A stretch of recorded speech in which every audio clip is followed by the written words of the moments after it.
அனைவருக்கும் வணக்கம். இன்னைக்கான வீடியோவில் எதை பற்றி தெரிஞ்சுக்க போகிறோம் அப்படின்னா, இந்த டெஃபாயில் டேங்கோட கேப்பை எப்படி லாக் பண்ணுறது அப்படிங்கிற பற்றி தான் பார்க்க போகிறோம். இதுக்கெல்லாமா வீடியோ அப்படின்னு கேட்டிங்கன்னா, நிறைய பேர் கமெண்ட் பாக்ஸில் இது சரியாகவே மூட முடியல, அது எப்படி மூடுறது அப்படின்னு கமெண்ட் பண்ணியிருந்தாங்க. அதுக்காக தான் இது ஒரு சின்ன வீடியோ தான். இது பார்த்தீங்க அப்படின்னா நம்ம டீசல் டேங்க் மூடுற மாதிரியே தான், ஆனால் அந்த லாக்குக்கு அப்புறமா உங்களுக்கு த்ரெட் இருக்கும்.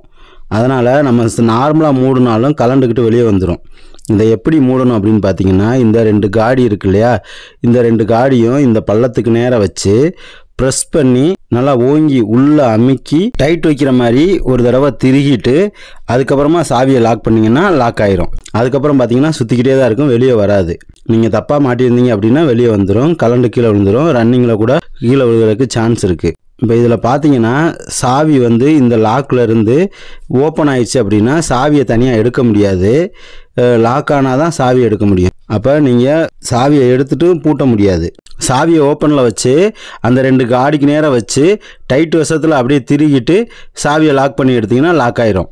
இதில் நீங்கள் ப்ரெஸ் பண்ணி டைட் பண்ணாமல் அப்படியே விட்டுட்டு சாவியை லாக் பண்ணிங்கன்னா கலண்டுக்கிட்டு வெளியே வந்துடும். இதில் ப்ரெஸ் பண்ணி டைட் வச்சுட்டு அதுக்கப்புறம் சாவியை லாக் பண்ணுறீங்க பார்த்தீங்களா, அதுதான் முக்கியமான விஷயமே. அப்போ தான் லாக் ஆகும். அவ்வளோதான் இந்த சின்ன வீடியோ. இந்த வீடியோ உங்களுக்கு பிடிச்சிருந்துச்சுன்னா லைக் பண்ணுங்கள், மற்றவங்களும் பார்த்து தெரிஞ்சுக்கிட்டோம் அப்படின்னு நினச்சிங்கன்னா ஷேர் பண்ணுங்கள். மறக்காமல் நம்ம தமிழ் மெக்கானிக் சேனலை சப்ஸ்கிரைப் பண்ணுங்கள். நன்றி, வணக்கம்.